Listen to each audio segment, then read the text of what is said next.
swing with folks arriving in style, and none more so than Antonio Brown in a vintage Rolls Royce complete with chauffeur. Why drive when you can ride? And not to be outdone, how about James Harrison, who rolls in via a fire truck? No lights or sirens, but it got the job done. My favorite, though, Panthers rookie Curtis Samuel had his mom drop him off, as you might expect, on the first day of something new. And no word yet on whether Mama Hasselbeck is here, but the boys are back. The Hasselbeck brothers join me for the next 90 minutes on NFL Live. Gentlemen, welcome. Tim, that suits you. That's exactly what I would have chosen. Look at her ticket. That's what they say. Right. It's how we arrive in style. No longer in the budget. Why are you getting pushed? I mean, come on. He's already had a weight limit for this. Excuse me, I'm parallel parking this bad boy here. I had to back up here. Please, get it out of the way. Let's go. There you go. That's pretty good. Hey, I'd like to valet this, please, Aaron. Could you do that? Yes. Ken and Barbie. Okay, yes. I would like to. Tim Hasselbeck, which one are you? There he is. I'm one. There you go, right there. Good. Matt Hasselbeck, I'm Wendy Nix. We are here with you for the next 90 minutes. Well done, except for you. I don't know about the push. So, did you get driven here by Antonio Brown chauffeur? Is that how you arrived? Dropped him off and picked me up. It worked out great. You got any arrival stories of note? You know, my best arrival story was I took a ride from Eli Manning to Albany when training camp was there. Of course you did. Good choice. And we stopped while we were there to get some supplies. The toilet paper in the dorm's not so great, and picked up like a big Costco-sized toilet paper thing. Yeah. But then I unloaded the car, and so all that was left for Eli to unload was the toilet paper. So then by the time he was unloading the toilet paper, all the media came over, and there's Eli walking with a big 24-pack of toilet paper into the dorm. Thank you, Tim memes. Hasselbeck. Yes. Luckily. Typical Tim, taking one for the team. I mean, just trying to help out. Listen, camp now in full swing just about everywhere. We got you covered today. The Patriots, Steelers, Giants, and Texans, all places we will check in. We have live reports from each of those. But we start with the New York Giants, and there's no sense in beating around the bush. It turns out that Odell Beckham Jr. isn't interested in becoming the league's highest paid receiver. Nope. He would prefer to be the NFL's highest paid player. Here's what he said to Uninterrupted on Thursday. It's like the elephant in the room, and you don't want to talk about it. And I've gotten to the point in my life where there's no need to not talk about it. I believe that I will be, hopefully not just the highest paid receiver in the league, but the highest paid, period. OBJ has his sights set on big money, but consider this, the top 14 currently highest paid NFL players in terms of average annual cash value are all quarterbacks, with Derek Carr topping that list at $25 million. The highest paid wideout is the aforementioned Antonio Brown at $17 million. He ranks 22nd among all players. Beckham Jr. currently ranks 539th at $2.6 million. So clearly, I think it's fair to say he does deserve a raise. But do you believe he'll be the highest paid player in the league, Tim? No, I don't think he'll ever be the highest paid player in the league. We just talked about the quarterbacks. They will always be. They touch the football about 60 times a game. Odell Beckham, on average, is touching the football about 6 times per game. That's not to say that he's not great, but the reality is that he may have a chance to become the highest paid wide receiver at some point. And if it times up right, that'll be the case. But he'll never be the highest paid player in the NFL. And that's simply just not how contracts are done in the NFL. It's much like selling a house. The real estate market, it's all about comparables. And so, oftentimes they talk about people, not numbers. Okay, you want this guy's contract or that guy's contract. We're going to fit you in somewhere in the middle. So they compare quarterbacks to quarterbacks. They compare receivers to receivers, running backs to running backs. And sometimes you see guys say, hey, I don't want to be compared to just running backs like Le'Veon Bell. Hey, I want to be compared to running backs and wide receivers. And teams are like, no, nice try, but that's not how it works. Well, listen, contracts aside, and let's not talk players, let's talk position. Is he, Odell Beckham Jr., the top receiver in the game right now? I believe he's in the discussion, but I don't believe he's the best receiver in the game. I believe Antonio Brown is the best wide receiver in the game right now. And listen, it's not to say that Odell Beckham Jr. isn't great. He is absolutely great.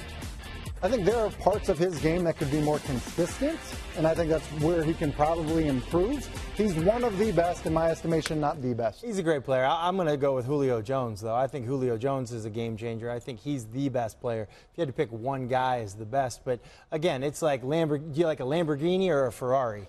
I mean, do you like a Ken car or a Barbie car? Car. Like the Ken How car. about you like the one that actually turns on? Thank you. Exactly, the ones that works. Barbie. It's overrated. All right, we continue now. That was the Giants. The Steelers also in camp. They reported yesterday held their first practice this afternoon. Not a huge surprise, but Le'Veon Bell, a no-show at camp when players were due to check in yesterday. Again, not present today when the team took the field for their first practice. Bell has yet to sign his $12 million franchise tender, and as a result, he is not subject to fines for his no-show. Obviously, I would like him to be here. He is not, but I'm going to focus my energies on the guys that are. It's an unfortunate circumstance, one that we'll deal with, one that he'll deal with. I've had good, clean communication with him. I'll leave the nature of that conversations between us, but rest assured that he'll be ready to play football. When he gets here, I do not know. I'll remain focused on the guys that are here and their overall development, and when he gets here, he gets here. You know, I think the biggest thing with the football, and no matter who you are, this thing moves on without you, you know, and it's a kind of unfortunate truth, but it is the way it is, so he's not here, we just got to go. Is every day, every rep, every practice. It's important, yeah, especially right now training. OTAs is one thing, but now it's when it gets serious. Jeremy Fowler joins us from Steelers camp in Latrobe, Pennsylvania. And Jeremy, of course, the two sides not able to reach an agreement before the deadline. What are the expectations now? Well, Wendy, the Steelers regroup, formulate a plan, and just start to move on without Le'Veon Bell, hoping he comes back to them sooner than later. Now, Coach Mike Tomlin applied a little bit of pressure yesterday, saying that there could be some untold consequences, but they can't do much to Bell. They can't fine him. Maybe he could have to knock off some rust when he gets back. But I spoke with a few players privately, Wendy, and they understand the business side of things. They're thinking they're going to see Bell in mid to late August, just in time for that Indianapolis Colts game, third preseason game on August 26th. And Bell himself, he hasn't even been in Pittsburgh. He's been 1,500 miles away training in South Florida. I'm told he's eventually going to come back to Pittsburgh here soon, but that doesn't mean that he has to report. He looks ready to slow play this thing. To be continued. Jeremy, thank you. We go now to Odell Beckham Jr., who has just stepped to the podium. Well, it was 3 days, you know, when we filmed it. We were in LA training, and it's just kind of goals and aspirations that I have.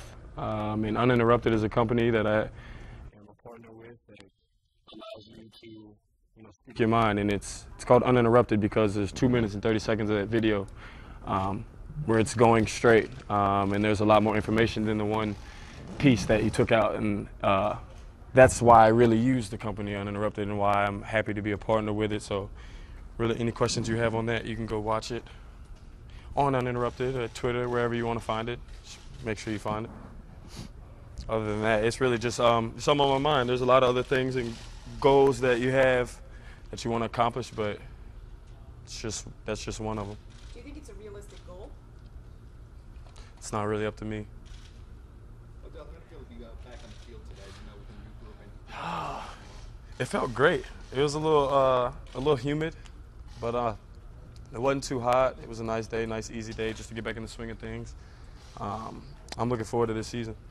Odell, there was a lot of talk this summer, obviously, with all the NBA contracts that came out. When you talk about stuff like that, do you think about just yourself, or do you see yourself everybody making an impact for every player? That's what you want to do, is you want to change the game. This isn't for me. This isn't for Odell Beckham. This is for everybody in the league, people who deserve it. You know, you sit there and you watch the people in the NBA, and it's crazy.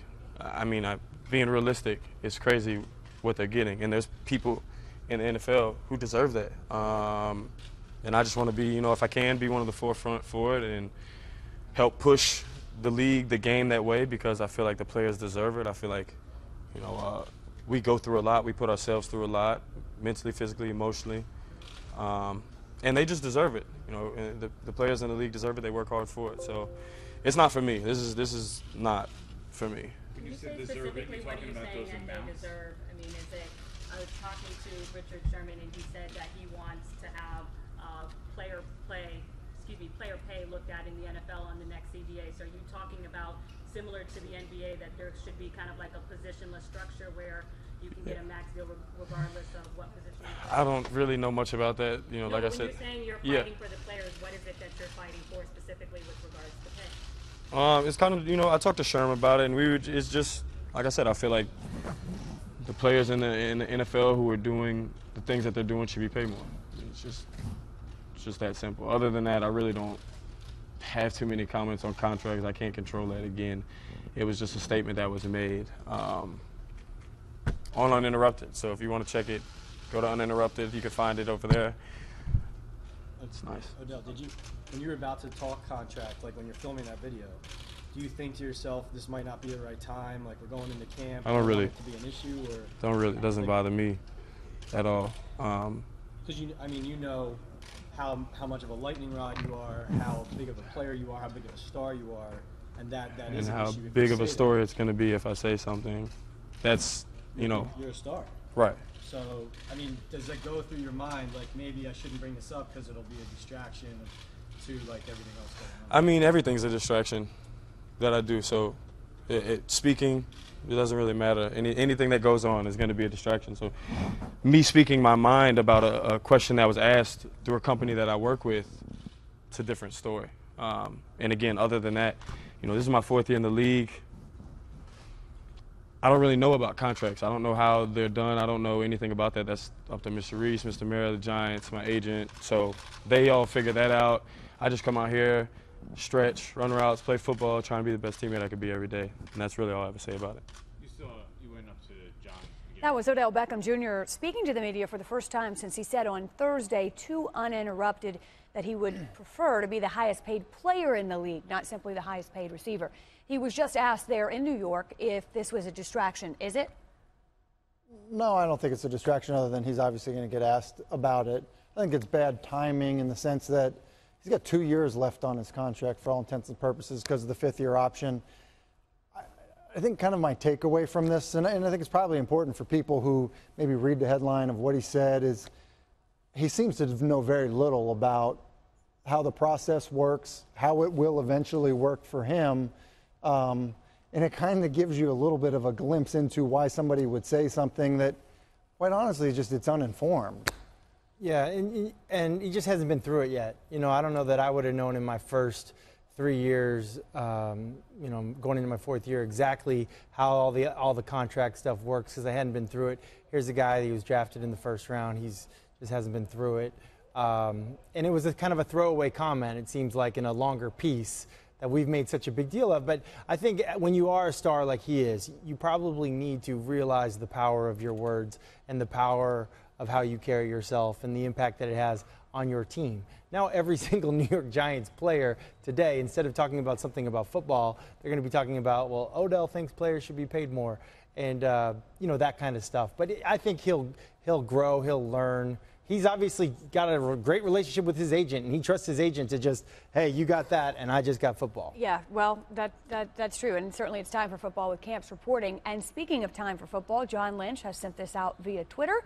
He indicated that he did hope to get something done today, and in fact, he has. Solomon Thomas has signed, and there's the picture to prove it.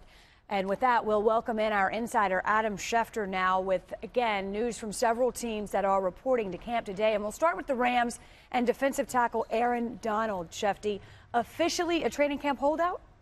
Wendy, as of this very moment, the Rams are waiting to see whether or not Aaron Donald reports to the team today with the rest of the players. There's still uncertainty in the organization. I think there's a real sense a holdout is definitely possible here right now for Aaron Donald, one of the best defensive players in the entire game. And if the Rams don't have him, that would not be the way that Wade Phillips and Sean McVay want to start their regimes in L.A. with the Rams, but it could be that way. In Tennessee, Marcus Mariota has reported to camp. He's coming off the fractured fibula. His weight is down to 218 pounds, despite the fact that Titans coaches wanted him to be closer to 225, 230. He believes he'll be quicker. Obviously, that injury last year factored into his decision to lose some weight, but Mariota, surrounded by Eric Decker and unsigned first-round draft pick Corey Davis, looks primed to have another good year for the Tennessee Titans. As for the Oakland Raiders and their first-round draft pick Garyon Conley, he remains unsigned, but it's not difficult to get that deal done. The Raiders are waiting to sign him. They're waiting clarity from the legal situation that surrounded Gareon Conley before the draft into the accusations of sexual assault. Again, there has not been a decision made as of yet about whether or not he'll be charged or arrested. The Raiders are waiting, but they do think, and they are optimistic, that he will be available, that he will be absolved eventually, and that Gareon Conley will be joining the Raiders as they go to training camp. And, of course, a couple of other moves to point out to you today, Wendy. The Seattle Seahawks today signed former Eagles first-round draft pick Marcus Smith. Now they can match Marcus Smith with another failed first-round draft pick from the Miami Dolphins, Deion Jordan, who they also signed. So 2 former first-round draft picks looking to make an impact in Seattle. Adam Schefter, thank you. And speaking of the Raiders, they've traded in the gridiron for the hardcore. ESPN's Sammy Alapour caught up with members of the Silver and Black to talk about the upcoming season. And later, botched kicks, showboating gone wrong, and, of course, the ultimate butt fumble. We take a look at some of the most embarrassing moments from the NFL. And still to come, Jim Trotter visited Jerry's World for an all-access look into the life of Jerry Jones. NFL Live continues after this. You don't all the time find cooking talent, but when it's hot, burn the roof of their mouth with it. When it's supposed to be cold, burn the roof of their mouth like hot ice.